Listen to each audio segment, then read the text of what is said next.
बिस्मिल्लाहिर्रहमानिर्रहीम अस्सलाम वालेकुम। तो आज हम सीखेंगे फॉर्मेशन ऑफ कॉन्ट्रैक्ट के बारे में कि फॉर्मेशन ऑफ कॉन्ट्रैक्ट कैसे होगी, कॉन्ट्रैक्ट कैसे फॉर्म होगा। तो सबसे पहले हमारे जहन में सवाल आता है कि व्हाट इज़ कॉन्ट्रैक्ट, कॉन्ट्रैक्ट है क्या। A contract is an agreement between two और more parties that creates a legal obligation between them to do something और not to do something. Contract एक एग्रीमेंट है जो एक दो या दो से ज़्यादा पार्टीज़ के दरमियान लीगल ऑब्लिगेशन क्रिएट करता है कुछ करने के लिए या कुछ करने से रिफ्रेन रहने के लिए। तो कॉन्ट्रैक्ट फॉर्म करने के लिए जो सबसे पहला एलिमेंट और एसेंशियल एलिमेंट हमारे पास आ जाता है वो है ऑफ़र, जो कि हमने लास्ट वीडियो में सीखा था। तो ऑफ़र सबसे पहली चीज़ है। अगर हम कॉन्ट्रैक्ट फॉर्म करना चाहते हैं तो पहला पर्सन सेकंड पर्सन को, पार्टी को ऑफ़र देगा, और जो ऑफ़र होनी चाहिए वो एब्सोल्यूट होनी चाहिए, बिल्कुल सही मायने में होनी चाहिए कि सामने वाला उसे समझ सके, सही से उसकी एक्सेप्टेंस कर सके। तो दूसरा जो हमारे पास मेन एलिमेंट आ जाता है वो है एक्सेप्टेंस। सेक्शन 3 के कॉन्ट्रैक्ट एक्ट 1872 के सेक्शन 3 के मुताबिक when offer was accepted bye a offeree and offeree replied back towards offeror, acceptance of offer was accepted completed.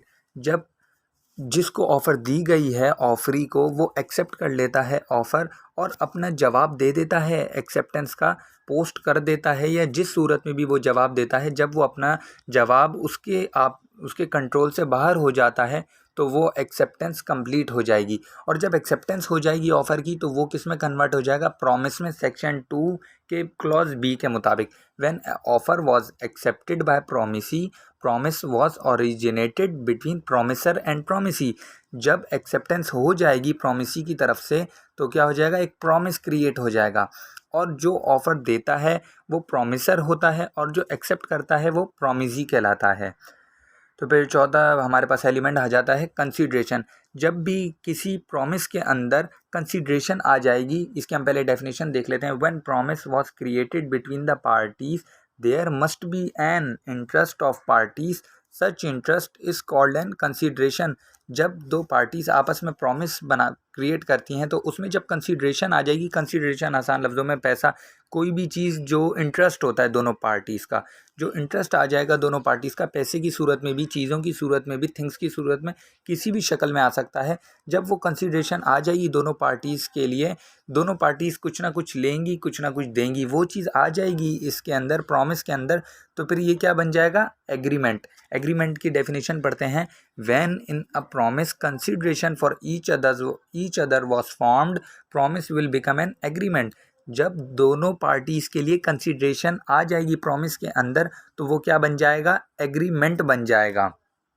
तो सबसे पहले ऑफ़र या प्रपोज़ल होगी, प्रपोज़ल के बाद एक्सेप्टेंस, एक्सेप्टेंस जब हो जाएगी तो फिर वो प्रॉमिस क्रिएट हो जाएगा, प्रॉमिस क्रिएट होगा, उसके अंदर कंसीडरेशन होगी तो फिर एग्रीमेंट बन जाएगा।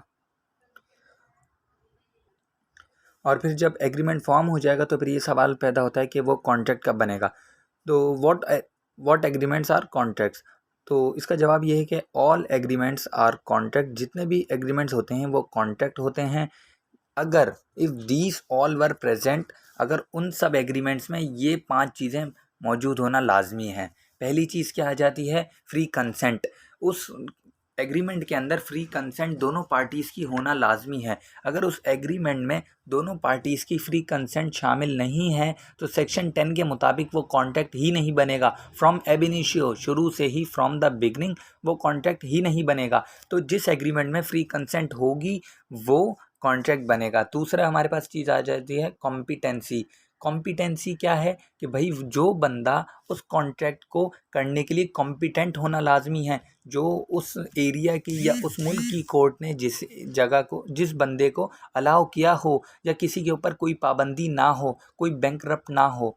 तीसरी हमारे पास आ जाती है लॉफुल कंसीडरेशन। जो हम एग्रीमेंट करते हैं उसके अंदर जो कंसीडरेशन हम शामिल करते हैं, consideration must be lawful, illegal नहीं होनी चाहिए। जो कंसीडरेशन हम कर रहे हैं वो उसमें चोरी के पैसे नहीं होने चाहिए। जिस चीज़ को हम बेचने का सौदा कर रहे हैं वो कोई इलीगल तरीके से हासिल ना की गई हो, कोई चोरी की चीज़ नहीं हो। फिर हमारे पास आ जाती है पांचवी चीज़ लॉफुल ऑब्जेक्ट। चौथी चीज़ लॉफुल ऑब्जेक्ट। जो ऑब्जेक्ट होना चाहिए कॉन्ट्रैक्ट का, एग्रीमेंट का, वो भी लॉफुल होना चाहिए। अगर ऑब्जेक्ट लॉफुल होगा उस एग्रीमेंट का तो वो कॉन्ट्रैक्ट बनेगा।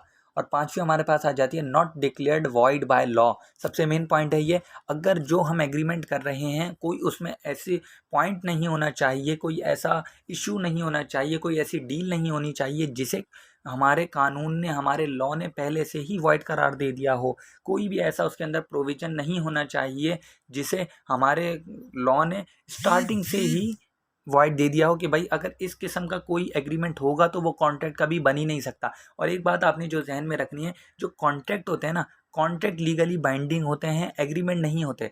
क्योंकि एग्रीमेंट जब कॉन्ट्रैक्ट बनेगा तभी वो लॉ में रिकॉग्नाइज्ड होगा और लीगली बाइंडिंग होगा।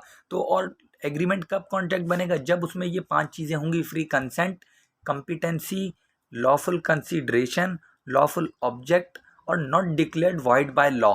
बाकी हम अगली वीडियो में सीखेंगे कि कॉम्पिटेंसी क्या होती है और फ्री कंसेंट क्या है, लॉफुल कंसीडरेशन क्या होती है, लॉफुल ऑब्जेक्ट क्या है, और ऐसे कौन से कॉन्ट्रैक्ट्स हैं जिन्हें हमारे कानून ने, लॉ ने वॉइड करार दे दिया है। Thanks for watching. अगर आपको कोई भी चीज़ समझ ना आए तो कमेंट में पूछा करें ज़रूर। जज़ाकल्लाह। अल्लाह हाफ़िज़।